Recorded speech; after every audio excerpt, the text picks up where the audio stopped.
आइए देखें क्या है आज की खबरों में।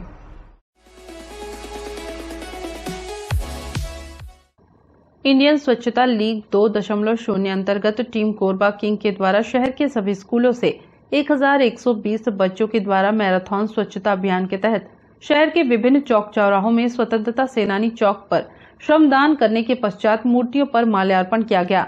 स्वच्छता ही सेवा कार्यक्रम योजना का शुभारंभ नगर पालिक निगम कोरबा द्वारा चलाया गया। माल्यार्पण के पश्चात स्वच्छता के प्रति आम नागरिकों में स्वच्छता जागरूकता लाने हेतु कोसाबाड़ी चौक से बुधवारी महाराणा प्रताप चौक तक स्वच्छता जागरूकता रैली निकाली गई। स्वच्छता ही सेवा कार्यक्रम में NCC, PG college, Nirmala school, little lamp school, विद्युत मंडल स्कूल, अग्रसेन कन्या महाविद्यालय, भारत स्काउट एंड गाइड, जिला शिक्षा अधिकारी, स्पोर्ट्स ऑफिसर एवं रोटरी क्लब कोरबा, साकेत बुधिया एवं साथियों का योगदान रहा। राजस्व मंत्री के आतिथ्य में चलाई गई स्वच्छता ड्राइव बुधवार स्थित सर्कस मैदान में राजस्व मंत्री जय सिंह अग्रवाल ने स्वच्छता ड्राइव चलाकर कोरबा वासियों को संदेश दिया कि स्वच्छता के प्रति हर नागरिक को स्वयं जागृत होकर अपने घरों, दुकानों व आसपास के क्षेत्रों को साफ सुथरा रखें।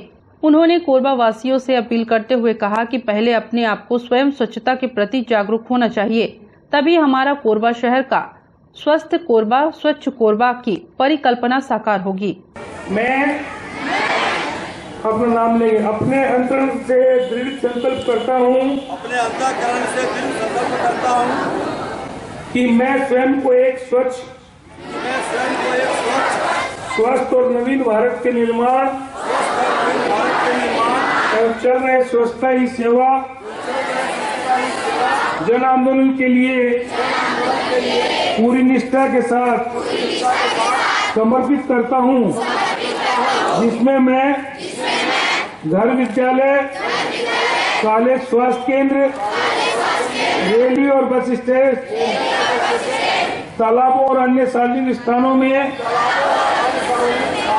स्वच्छता को बढ़ावा दूंगा।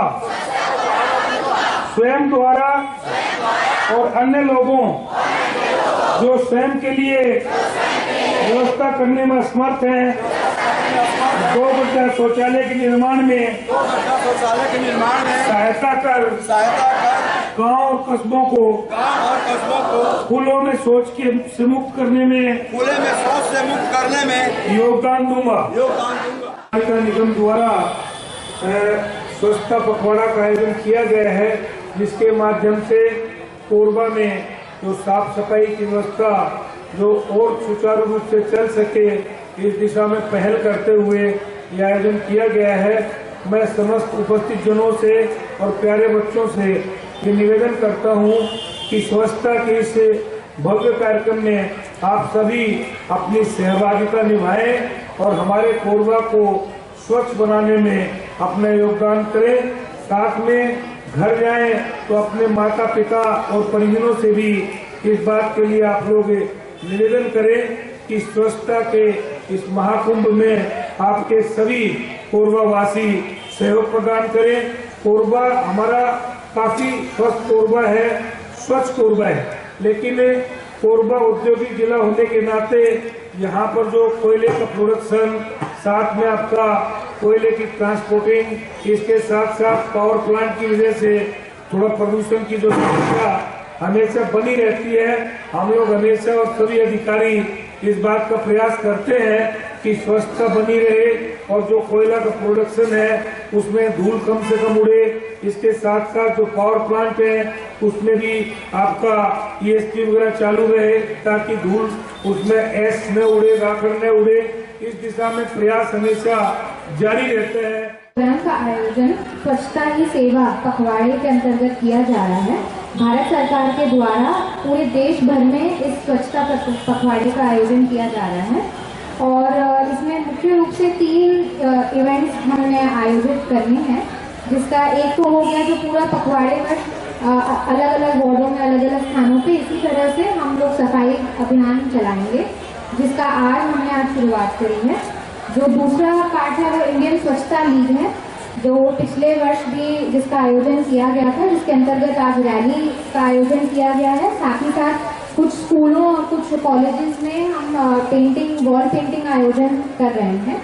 और जो उसका तीसरा भाग है वो सफाई सुरक्षा मित्र के लिए जो शिविर का आयोजन है, जिसमें जो जितने भी हमारे स्वास्थ्य कर्मी हैं उनका प्रशिक्षण और जो उनके सुरक्षा यंत्र होते हैं उनके साथ उनका एक ट्रेनिंग प्रोग्राम कराया जाएगा। तो ये मुख्य रूप से 3 बिंदुओं पे ये स्वच्छता पखवाड़े का आयोजन किया जा रहा है। और मैं जितने भी बच्चे आज यहाँ उपस्थित हैं, शिक्षक उपस्थित हैं, मैं आशा करती हूँ कि आज एक जो शुरुआत करी है आगे भी अपने स्तर पे, अपने घर में, अपने स्कूलों में, अपने जो आपके जहाँ रहते हैं वहाँ पे इसी तरह से आप अपने लेवल पे काम करेंगे और हम लोग अपना जो शहर है कोरबा उसको स्वच्छ बनाएंगे और आगामी जो स्वच्छ सर्वेक्षण है हम आशा करते हैं कि हमारा परफॉर्मेंस अच्छा रहेगा। नमस्ते कोरबा न्यूज के लिए अजय अग्रवाल के साथ रामकुमार यादव की रिपोर्ट।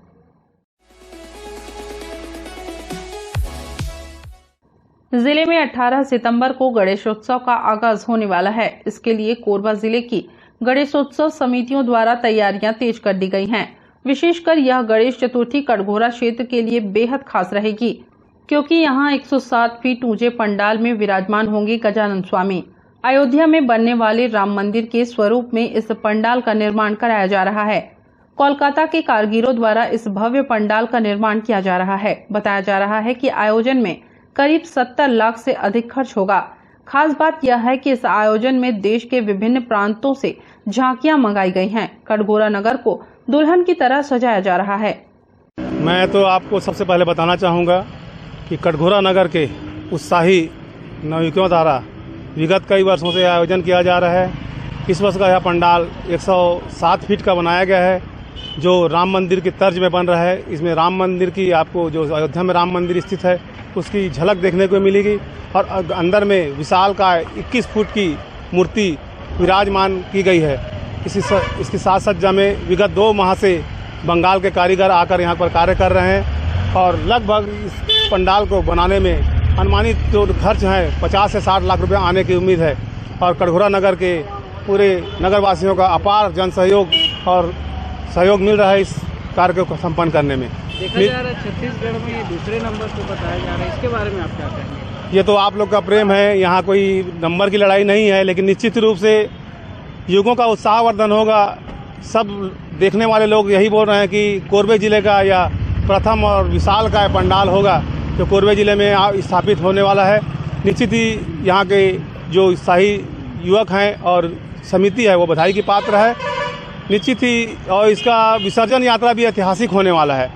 विसर्जन यात्रा में भी पूरे लगभग हिंदुस्तान से 17-18 शहरों से नर्तक दल आ रहे हैं और विभिन्न प्रकार की झांकियां आ रही हैं, जो विसर्जन के दिन 26 सितंबर को अपनी प्रस्तुति देंगे और झांकी को ऐतिहासिक बनाने का पूरा प्रयास रहेगा। ये अयोध्या का राम मंदिर जो बन रहा है, अभी बना नहीं है लेकिन उसके बारे में हम लोग बना रहे हो। कितने लोग आपकी टीम में? हमारा टीम में है अभी 28 लोग हैं। इससे पहले ज़्यादा था। पंडाल की ऊंचाई कितनी है? ऊंचाई है 107 फीट। तो कोरबा जिले में सबसे बड़ा है ये? हो सकता है लेकिन हम लोग को तो मालूम नहीं। इसका 1.5 महीना हो गया है, लगभग 1.5 महीना का ऊपर ही हुआ है। डे नाइट दोनों? हाँ, डे नाइट की तुम्हारा 1.5 महीना के ऊपर ही हो रहा है। और मजदूर शुरू में ज़्यादा था, अभी थोड़ा कम है लेकिन 28 है अभी फिर भी। नमस्ते कोरबा न्यूज के लिए संतोष अग्रवाल के साथ अजय अग्रवाल की रिपोर्ट।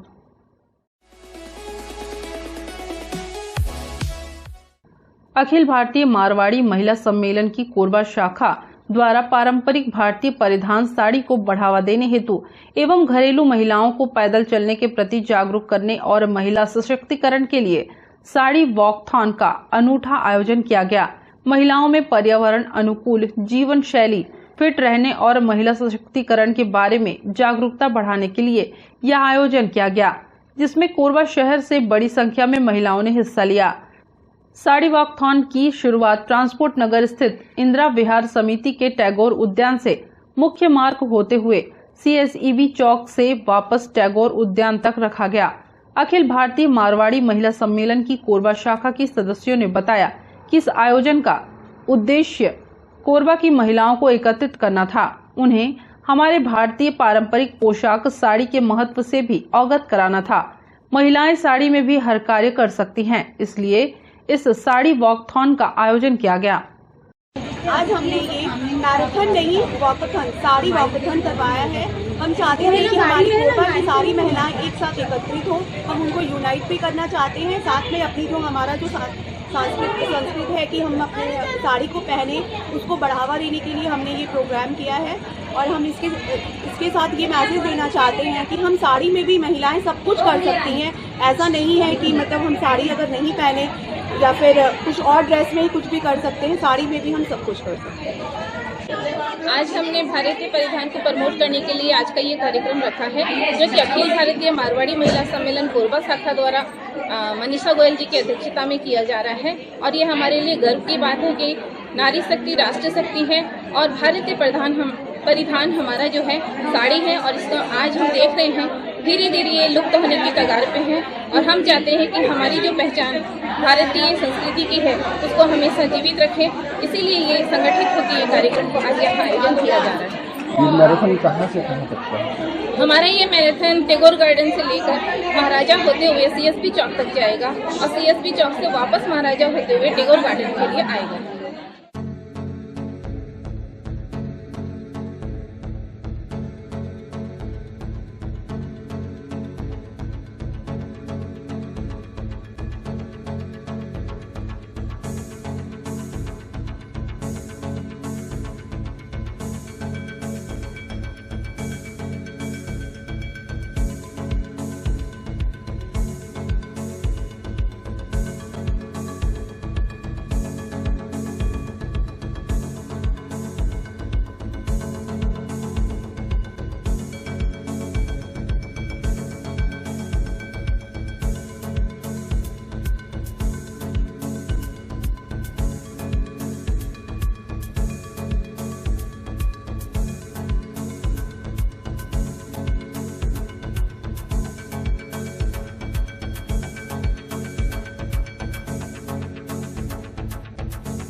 नमस्ते कोरबा न्यूज के लिए अजय अग्रवाल के साथ ममता साहू की रिपोर्ट।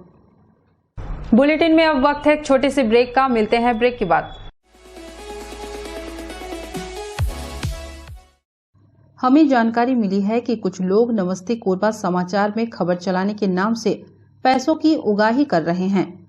आप सभी से अनुरोध है कि खबर चलाने के नाम से अगर कोई आपसे पैसों की मांग करता है तो आप अपने संबंधित थाना क्षेत्र में उस व्यक्ति की शिकायत करें। इसके साथ ही आप हमसे नीचे दिए गए नंबरों पर संपर्क करें। हम निष्पक्ष पत्रकारिता करते हैं। हम अपने कार्य को व्यवसाय की श्रेणी में नहीं रखते। संपर्क करें 7000314479 9827107490।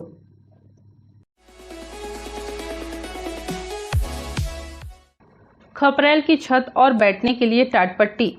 80 के दशक में भी शासकीय उच्चतर माध्यमिक विद्यालय कोरबा के छात्र इसी तरह संसाधनों के अभाव में शिक्षा ग्रहण करते थे। इन छात्रों में एक ऐसा बालक था जो चाहता था कि टाटपट्टी के स्थान पर बैठने के लिए बेंच डेस्क होना चाहिए। इसी चाहत ने उसे छात्र संघ का अध्यक्ष बना दिया। फिर क्या था, इस बालक ने न केवल बेंच डेस्क का जुगाड़ करा दिया बल्कि सांसद के माध्यम से स्कूल के लिए 3 कमरे भी बनवा दिए। उस बालक में अपने स्कूल के प्रति ऐसा लगाव रहा कि करीब 43 साल बाद मंत्री बनने का अवसर मिला तो विद्यालय का कायाकल्प ही कर दिया। यहाँ बात हो रही है छत्तीसगढ़ के राजस्व एवं आपदा प्रबंधन मंत्री जय सिंह अग्रवाल की।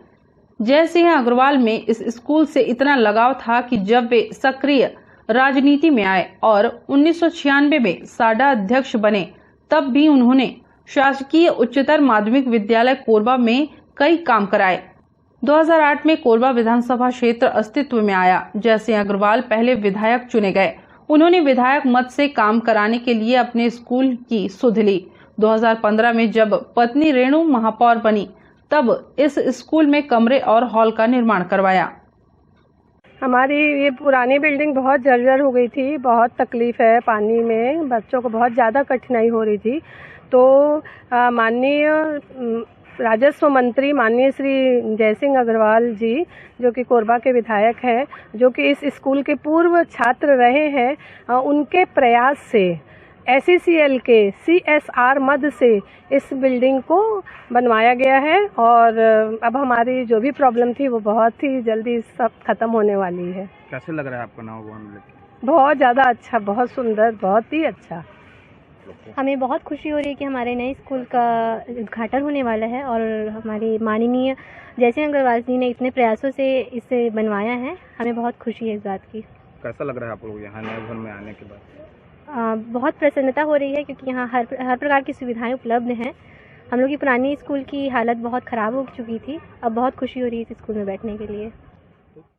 नमस्ते कोरबा न्यूज़ के लिए अजय अग्रवाल के साथ संतोष अग्रवाल की रिपोर्ट।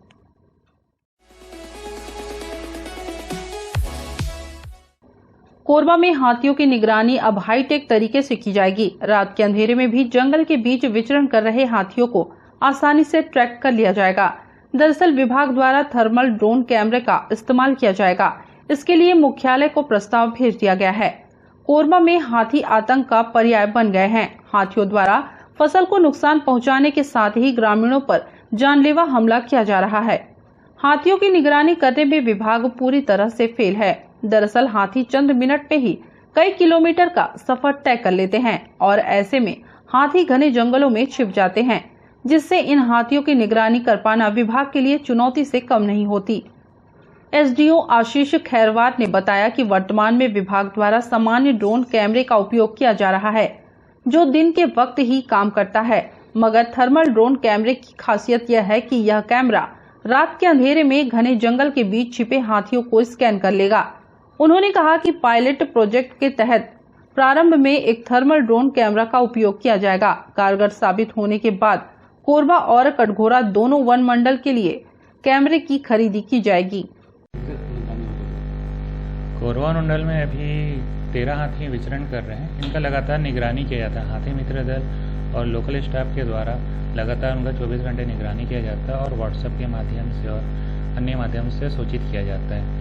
इनकी निगरानी के लिए और लोगों को मुनादी करने के लिए सजग ऐप का इंस्टॉल किया गया है सभी गाँव में। जैसे ही हाथी आता है तो ऐप के माध्यम से सायरन बजा दिया जाता है और उनके मोबाइल पर फ़ोन भी आ जाता है कि हाथी आपके गांव में सूचित रहें, सावधान रहें। इस तरह से प्रयास किया जा रहा है। इसके साथ ही हाथी जैसे जंगल के अंदर रहते हैं तो उनका एग्जैक्ट लोकेशन नहीं मिल पाता, तो उसके लिए एक थर्मल इमेजिंग ड्रोन कैमरे का भी प्रयास किया जा रहा है, जिसके द्वारा उनका अच्छे से लोकेशन पता किया जा सके और लोगों को समय पर सूचित किया जा सके। जी, इसके लिए प्रशिक्षण अभी प्रारंभिक स्तर पर है और सभी स्टाफ को इसके बारे में प्रशिक्षण दिया जाएगा ताकि उसका सही लोकेशन अपने पता कर सकें। अभी स्टार्टिंग प्रोजेक्ट पायलट प्रोजेक्ट है ये, तो अभी तो एक ड्रोन से स्टार्ट कर रहे हैं। यहाँ पे 4 पोस्टेड हैं और इसके अलावा लोकल स्टाफ रहते हैं, वो लगातार कार्य करते रहते हैं। फील्ड स्टाफ रहते हैं और साथ ही गाँव के लोग रहते हैं जो सहयोग करते हैं। इनके द्वारा महत्वपूर्ण भूमिका निभाई जाती है हाथियों को सुरक्षित रखने में और लोगों का जान बचाने में। हाथी मित्र दल में जो 4-5 स्टाफ हैं उनको किसी और काम में नहीं संलग्न किया था और जाके जो बाकी फील्ड स्टाफ हैं वो अपने हाथी के निगरानी के साथ साथ अपने अन्य काम भी संपादित करते हैं। नमस्ते कोरबा न्यूज़ के लिए रामकुमार यादव के साथ अजय अग्रवाल की रिपोर्ट। न्यूज़ के इस बुलेटिन में बस इतना ही। न्यूज़ अपडेट के लिए जुड़े रहें हमारे YouTube channel, Facebook, Telegram, Instagram, Twitter को सब्सक्राइब, लाइक, कमेंट करना ना भूलें। नमस्कार।